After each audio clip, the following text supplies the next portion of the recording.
प्रणाम मित्रों। बहुत से मित्र मुझे ध्यान शिविर में मिलते हैं जो बड़े कॉन्फिडेंस के साथ, बड़े गर्व के साथ कहते हैं कि स्वामी जी, मैं तो इतने सालों से नियमित सक्रिय ध्यान कर रहा हूँ। मुझे कम से कम 20 साल हो गए, मैं कभी भी ऐसे दिन नहीं छोड़ता जब कुंडली ना करूँ। कुंडली ध्यान मैं नियमित करता हूँ। और जब मैं ऐसे लोगों को देखता हूँ, उनकी हालत को देखता हूँ, उनके व्यक्तित्व को देखता हूँ, उनके स्वभाव और व्यवहार को देखता हूँ, तो मुझे इतनी हैरानी होती है कि इन्होंने किया क्या? फिर वो चाहे ओशो के सामने बैठ के किया या ओशो के बाद किया या आज कर रहे हैं। ये कहते हैं मैं रेगुलर सक्रिय ध्यान कर रहा हूँ, मैं रेगुलर कुंडलिनी ध्यान कर रहा हूँ। मुझे समझ में नहीं आता, आप 20 साल से कुंडलिनी ध्यान कर रहे हैं, आपकी अब तक कुंडलिनी नहीं जगी। मुझे हँसी आती है, या तो ओशो की ध्यान विधि गलत है या फिर आपके करने में या आप में कुछ कमी है।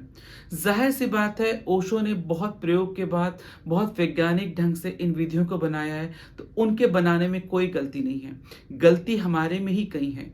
और ऊपर से जब हम कोई रेगुलर कोई विधि करते हैं, तो एक अहंकार और जोड़ लेते हैं, मैं रेगुलर कर रहा हूँ। मुझे आप एक बात बताएं, यदि आप पूरी ईमानदारी के साथ, पूरी त्वरा के साथ वाकई ही कोई विधि कर रहे हैं, जैसे आप कहते हैं कुंडलिनी कर रहा हूँ या मैं सक्रिय बहुत कर रहा हूँ, तो क्या आप पे असर नहीं होगा? आपकी कुंडली जगी क्यों नहीं अब तक? इसका मतलब कहीं ना कहीं तो गड़बड़ी है। ये इसको आप ऐसे समझे, जैसे मान के चलिए मैं आपसे पूछूं कि आज सुबह उठकर आपने 2 का टेबल पढ़ा। आप कहेंगे स्वामी जी, कितनी अजीब सी बात कर रहे हैं, मैं क्यों 2 का टेबल पढ़ूंगा? मुझे तो 2 का टेबल आता है। लेकिन मैं बोलूँ नहीं पढ़ना चाहिए, आप बोलेंगे ये तो बेकार की बात है, मुझे आता है। आप रात के 2 बजे भी उठा के मुझसे पूछेंगे 2 8 जा, तो मैं बोलूँगा 16, 2 5 जा 10, तो मुझे आता है। तो सिमिलरली इसका मतलब जो चीज़ आपको आ जाती है, आप वो दोबारा नहीं करते। मैं आपसे पूछूं एप्पल की स्पेलिंग सुनाओ, आप सुना देंगे। मैं बोलूं याद करो, तो आप क्या ऐसा अभिनय कर सकते हैं? APPLE, APPLE, या टू का टेबल 2 1 जा 2, 2 2 जा 4, जैसे हम बच्चे करते हैं जब हमें नहीं आता। तो इसका क्या मतलब हुआ कि जो चीज़ हमें नहीं आती, हम उसी का अभ्यास करते हैं, वही बार-बार करते हैं। लेकिन जो चीज़ हमें आ जाती है, उतर जाती है, उसको हम चाहकर अभिनय भी करना चाहें, हम कितना भी अभिनय करना चाहें, बनावटीपन के साथ उसको हम नहीं कर सकते। तो सिमिलरली या तो आपके कुछ करने में गलती है, या फिर आपने बेकार में एक अहंकार कर लिया कि मैंने इतने समय तक सक्रिय ध्यान, कुंडलिनी ध्यान कर लिया है। नहीं तो मैं हैरान हूँ, यदि आप ईमानदारी के साथ कुंडलिनी ध्यान कर लें, सक्रिय ध्यान कर लें, ध्यान की कोई विधि कर लें, आप उसके पार क्यों नहीं हो सकते? आपकी अब तक कुंडलिनी जग जानी चाहिए।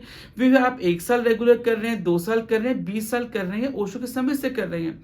मुझे बहुत हैरानी है, फिर वो विधि क्या हुई?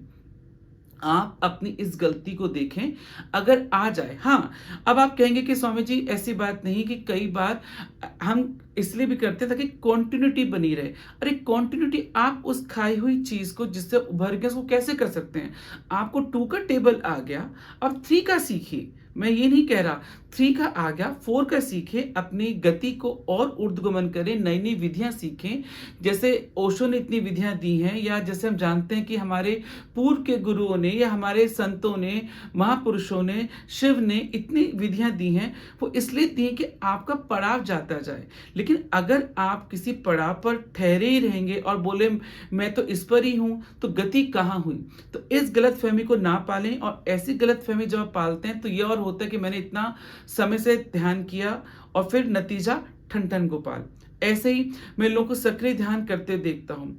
ये तो अलग बात है कि सक्रिय ध्यान कितने सही ढंग से कर रहे हैं, कितने गलत ढंग से कर रहे हैं।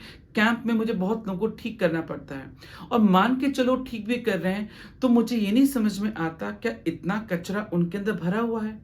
अब आप कहेंगे कि ये बात तो सच है, और शायद यही बात है कि ओशो ने न्यू मैन के लिए, क्योंकि ओशो को मालूम था कि आज का जो मनुष्य है उसके अंदर बहुत कुछ भरा हुआ है, बहुत कुछ दबा हुआ है, उसका रेचन ज़रूरी है, फिर वो चिल्लाना हो, कूदना हो, उछलना हो, रोना हो, वो नहीं हो रहा। तो क्या अगर आप इसको डेली कर रहे हैं, और कुछ लोग कहते हैं मैं आज भी करता हूँ, तो इसका मतलब आपका कचरा निकल नहीं रहा। कचरा या तो निकल नहीं रहा, या फिर कचरे की क्वांटिटी इतनी बनी है कि इस हाथ से आप कचरा खा रहे हैं, उस हाथ से कचरा आप निकाल रहे हैं। तो ओशो ने ध्यान की विधियाँ इसलिए तो नहीं दी। ठीक है, हम नए मनुष्य हैं, जैसा ऑफ़िस है, जैसा परिवार है, जैसा गली-मोहल्ला है, जैसा खान-पान है, उसको देखते हुए हम 24 घंटे तनाव से हैं।